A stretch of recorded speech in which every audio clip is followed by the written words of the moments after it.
Profesorica Herzfeld, začniva z vašim zanimanjem za ta del sveta. V Sarajevu ste preživeli veliko časa in redno sodelujete s koprskim znanstveno-raziskovalnim središčem. Kaj vas je pripeljalo sem, kakšne teme ponuja to območje, ki se vam zdijo vredne zanimanja in raziskovanja? Well, I first spent time in Bosnia. Prvič sem bila v Bosni po vojni. Na naši univerzi je študiralo veliko bosanskih študentov in univerza je nekaj profesorjev prepričala, naj gredo preveriti, iz kakšnega okolja prihajajo ti študenti. Nekoliko pozneje sem za to dejavnost prejela Fulbrightovo štipendijo, s katero sem potem tudi nekaj časa poučevala na Frančiškanskem teološkem inštitutu in v islamskem znanstvenem središču v Sarajevu. Med stvarmi, ki so me potem najbolj zanimale, je bila večverska stvarnost tega prostora, kjer islam, pravoslavje in katolicizem sobivajo tesno skupaj. In ker posvečam veliko pozornosti naraščajočemu krščanskemu nacionalizmu v Združenih državah Amerike, mi je ta izkušnja omogočila prepoznati kar nekaj vzporednic med predvojnim stanjem v Bosni in zdajšnjo situacijo v Ameriki. Seveda pa smo že v tistem času lahko zaznali rast krščanskega nacionalizma v evangeličanskih cerkvah. Ali to velja tudi za vašo zvezno državo Minnesoto? Evropejci pogosto posplošujemo, kaj naj bi bile Združene države Amerike, ampak zagotovo obstajajo razlike. Minnesota je ena od držav z manjšim deležem urbanega prebivalstva, kot ga imajo denimo države ob obeh obalah.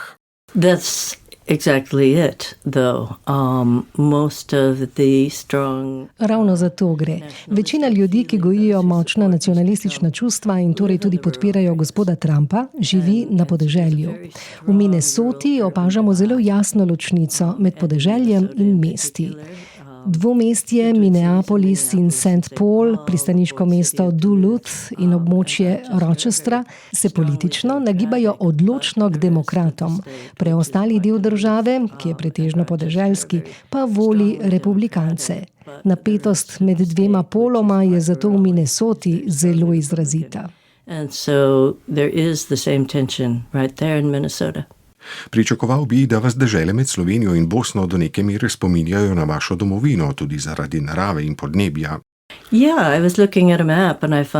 Ja, ko sem gledala zemljevid, sem ugotovila, da smo skoraj na isti zemljepisni širini. Narava je torej zelo podobna, čeprav pa ima Slovenija veliko več gora kot Minnesota. Minnesota ima nekaj hribovitih krajev na severu, blizu Kanade, večji del države pa je bolj nežno razgiban. Epicenter vašega zanimanja danes so izzivi, ki jih pred krščansko in islamsko duhovnost postavlja digitalna in robotska doba ter vzporedno umetna inteligenca. Postaviva diagnozo morebitnih problemov, ki se pojavljajo na tem področju. Well, my biggest concern has been that it's particularly with the advent of chatbots. Moja največja skrb je povezana s pojavom klepetalnih robotov oziroma tako imenovanih chatbotov. Čeprav me tudi nekatere smeri razvoja robotike ne puščajo ravnodušne. Vsa ta pomagala lahko namreč zelo hitro preveč počlovečimo, s čimer brišemo razliko med človekom in strojem, med živim in neživim. Menim, da je za nas nevarno, če se bodo klepetalni roboti razvijali na način, da bomo z njimi gojili odnose in jih imeli za partnerje namesto za orodje. Težava nastane, ko začnemo ljudi nadomeščati s stroji. V krščanski veri je zelo povedna zadnja Jezusova zapoved učencem, ki jim narekuje, naj se medsebojno ljubijo.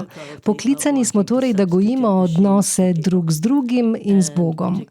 Ko pa začnemo te odnose nadomeščati s stroji, z njimi nadomeščamo tudi Boga. To pomeni, da se lahko znova znajdemo na pragu idolatrije, ko ne bomo več služili svojemu bližnjemu. And when we substitute it for each other, we stop serving our neighbor. Ali menite, da klepetalni roboti res predstavljajo tako resno grožnjo? V medijih smo jih doslej pretežno predstavljali kot zanimivost, ki odpira različne nove možnosti, medtem ko smo potencialno nevarnost pri njihovi uporabi videli zlasti v povezavi s psihično nestabilnimi in slabo socializiranimi ljudmi. Delamo napako? I think that generative AI presents several problems. Veste, mislim, da generativna umetna inteligenca prinaša s sabo vrsto težav. Ni nujno, da gre za težave, o katerih beremo v tisku. Tam denimo beremo o strahovih, da bodo klepetalni roboti prevzeli čedalje več delovnih mest, zato bomo ostali brez dela. Toda v resnici so se ta orodja izkazala za veliko manj uporabna, kot smo sprva mislili. Mnoga velika podjetja, ki so nemudoma skočila na ta vlak in si zagotovila novo tehnologijo, so razočarana. Če me spomin ne vara, je eden od vodilnih pri Goldman Sachsu izjavil, da se klepetalni roboti vedejo približno tako kot neumni pripravniki. Naložiš jim delo, ampak na koncu ga moraš vseeno sam dokončati. Zaradi visoke stopnje napak in blodenj, ki jih zagrešijo te tehnologije, so manj uporabne, kot smo si mislili. Kljub temu pa me skrbi za nekatere ljudi, zlasti za mlade. S klepetalnim robotom namreč komunicirajo lažje kot z ljudmi. Menim, da je to resen problem. Morda gre za ostanek obdobja pandemije, ko smo bili vsi izolirani in smo se med seboj pogovarjali prek Zooma ali računalnikov. Ugotavljam, da je zato kar precej mladih okoli mene, ki jim je lažje klepetati z Alexo, Siri ali chatom GPT. To zanesljivo velja za precej univerzitetnih študentov, verjetno pa tudi za šolarje. Ta orodja bodo gotovo imela velik vpliv na izobraževalne procese. Toda največji negativni učinek, o katerem še sploh nismo začeli resne razprave, bo okoljski. Generativna umetna inteligenca je namreč zelo velik porabnik energije in vode. Energija je seveda potrebna za napajanje velikih podatkovnih centrov, s katerimi usposabljajo ti programe, voda pa za njihovo hlajenje. Vsaj v Združenih državah Amerike so veliko teh podatkovnih centrov postavili na jugozahodu države, v Teksasu ali Arizoni, kjer resno ogrožajo zaloge vode. Kmetom je zato zmanjkuje. Njihova vodna zajetja pa niso več dovolj globoka, da bi lahko načrpali dovolj vode za namakanje polj. Dokler ostaja umetna inteligenca nišna zadeva, ki jo uporablja le nekaj ljudi, to ni težava. Toda njeni spodbujevalci seveda upajo, da jo bodo uporabljali vsi in da bo nadomestila spletne iskalnike, kot je Google. Toda, ko za informacije vprašate ChatGPT, namesto da bi jih poiskali s pomočjo Googla, porabite 10-krat več energije.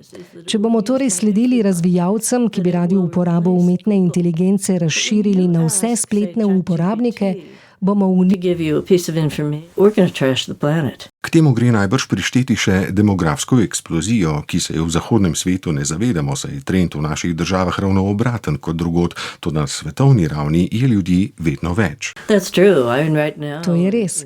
V Združenih državah Amerike nas oblast prepričuje, da ne rojevamo dovolj otrok, toda hkrati nas obvešča o gradnji zidu na južni meji, s čimer preprečuje vstop drugim ljudem. Medalja ima torej dve plati. Obrniva perspektivo, ali obstaja oblika kibernetskega prostora, ki lahko uporabniku ponudi tudi pozitivno duhovno izkušnjo? No, veste, če boste uporabljali umetno inteligenco za organizacijo svojega duhovnega življenja, je to lahko koristno. Lahko jo denimo vprašate, kateri odlomki iz Svetega pisma obravnavajo določene teme. Lahko vam tudi ustvari nove molitve, ki bi jih želeli. Poznam ljudi iz nekaterih krščanskih cerkva, ki jim umetna inteligenca pomaga pri izboru in pripravi pesmi za nedeljsko mašo. Vendar pa se bojim, da s tem postavljamo viro na raven informacije, kar pa ni bistvo religije ali resnične duhovnosti. Bistvo duhovnosti je v odnosu. Gre za naš odnos z Bogom. Ta odnos pa mora biti iskren in oseben. Kako bomo sicer dovolj avtentični v molitvi? Sama pripadam kvekerski ločini protestantizma. Zame to pomeni, da sedim v tišini in čakam, da me nagovori Bog, ne pa da vse povem sama. In pri tem mi umetna inteligenca ne more prav nič pomagati. Drugi vidik pa izvira iz Božjih zapovedi. Kot je rekel Jezus, je treba po prvi zapovedi ljubiti Boga z vsem srcem, z vso dušo in z vsem razumom. Druga zapoved pa nam narekuje, naj ljubimo svojega bližnjega, kakor samega sebe. To pomeni, da smo poklicani tudi k medsebojnim odnosom. Skrbi me, da smo se med pandemijo kar nekako navadili, da se maš udeležujemo prek spleta, kar v pižami in med pitjem kave. No, veliko ljudi potem ni na novo ozavestilo dejstva, da je bistvo cerkve v skupnosti in v vzpostavljanju medsebojnih vezi. Cerkev je tudi to, da ste povezani z ljudmi, ki vam bodo v primeru bolezni prinesli na dom skodelo tople juhe.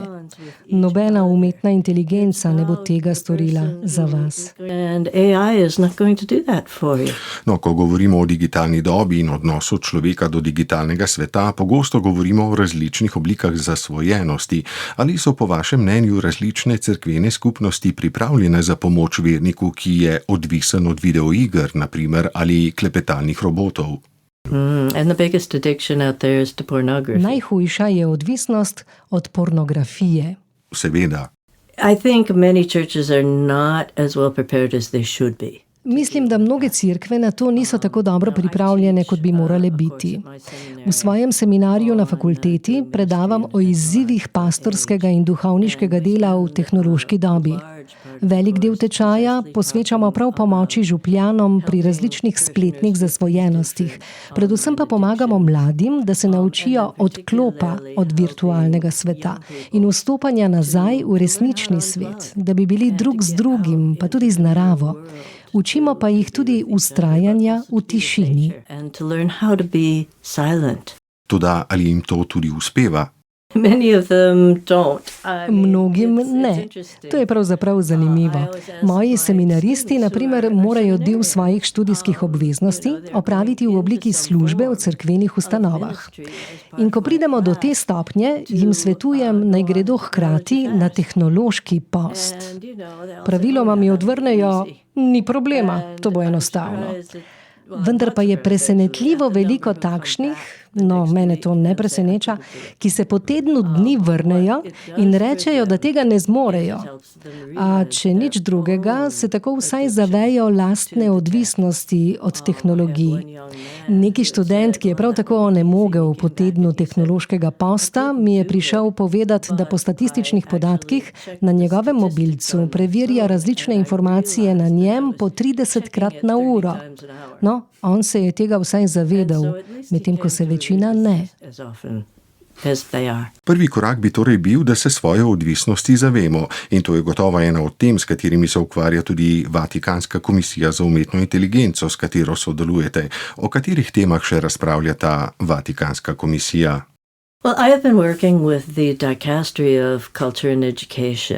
Sodelujem predvsem z Vatikanskim dikasterijem za kulturo in izobraževanje. Skupaj smo izdali knjigo o umetni inteligenci, ki je brezplačno na voljo na spletu. Nosi naslov Srečanje z umetno inteligenco, etična in antropološka vprašanja. Vatikan namreč zanimata oba omenjena vidika. Z drugimi besedami, pri etičnih vprašanjih jih skrbi predvsem vpliv umetne inteligence na vzgojo v družini in na družbo v celoti, zlasti pri vprašanjih trga dela, politike in oboroženih konfliktov. Vsaka od teh tem je zelo obsežna sama po sebi. Ukvarjajo pa se tudi z antropološkimi dilemami. Ljudje smo namreč nagnjeni k temu, da o sebi razmišljamo po modelu tehnologij, ki smo jih razvili. Ko je na primer prišla industrijska revolucija in sta se pojavili hidravlika in para, smo o telesu razmišljali kot o hidravličnem mehanizmu. Odkar so se pojavili računalniki, o svojih možganih razmišljamo kot o računalnikih, ki jih prenašamo s svojimi telesi.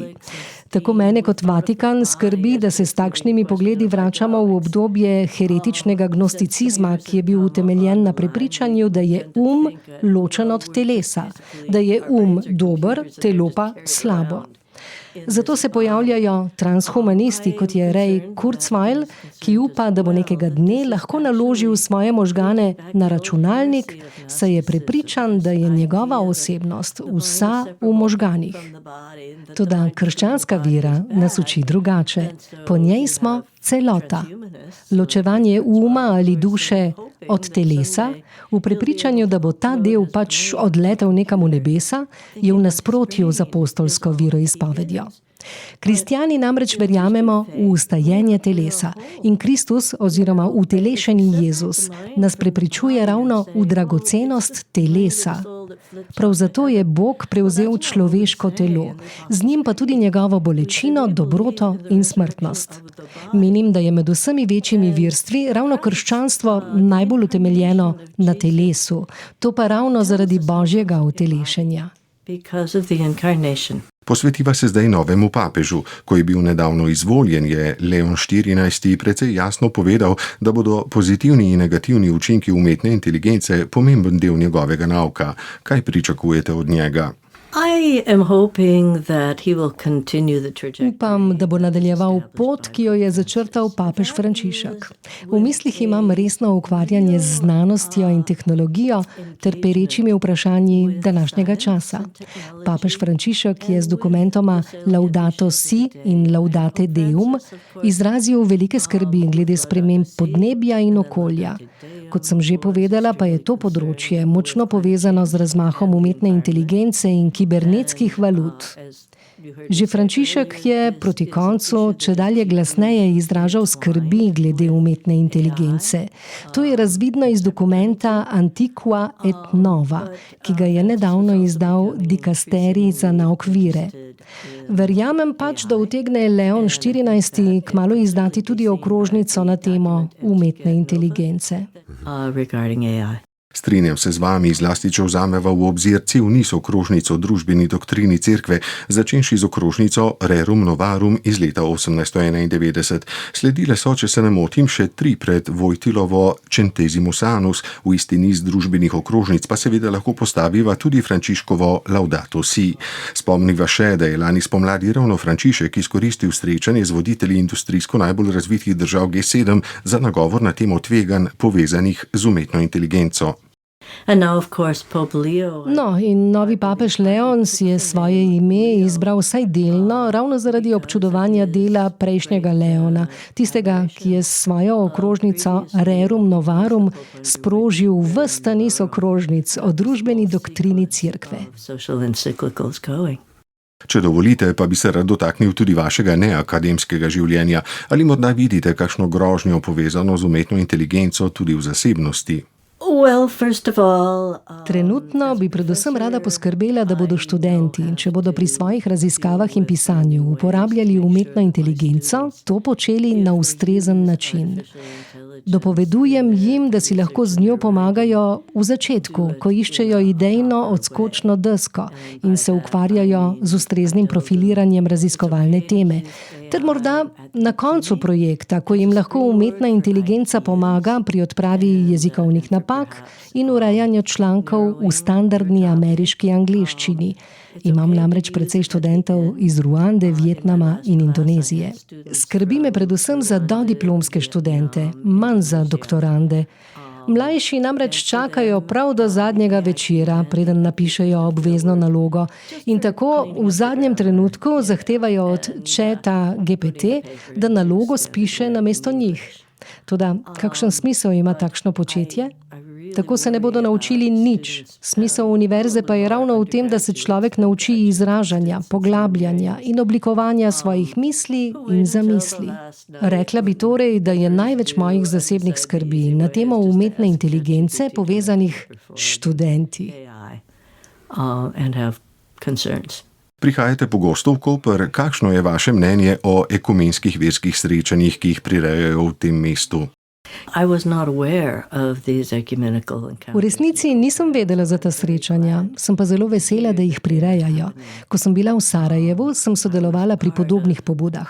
Verjamem, da pomagajo pri spoznanju, da se verstva v resnici med sabo ne razlikujejo tako zelo. Na vsakodnevni ravni se soočajo z zelo podobnimi problemi, predvsem pa se problemi pojavljajo znotraj iste družbe. Zato neskladja, ki so nas zaznamovala v preteklosti, nikomur ne koristijo. V Združenih državah Amerike denimo ta čas ugotavljamo, da so razhajanja med različnimi vejami krščanstva, pa tudi med kristjani in judi ali pa kristjani in muslimani, precej manjša od razhajanj znotraj skupnosti same. Vse verske skupnosti se namreč soočajo z razkolom med tistimi, ki gledajo nazaj ter si želijo obnove cerkvenega življenja spred 50 let ali celo iz 19. stoletja, ter tistimi, ki zrejo naprej. Ti slednji razumejo versko tradicijo kot izkušnjo, ki jim pomaga pri uspešnejšem zaraščanju s sodobno družbo in njenimi problemi, kakršni pač so danes. And its problems and its benefits as it is. Profesorica Noreen Hertzfeldt, hvala za ta pogovor. Bilo mi je v veselje in hvala za povabilo. It was my pleasure. Thank you for inviting me.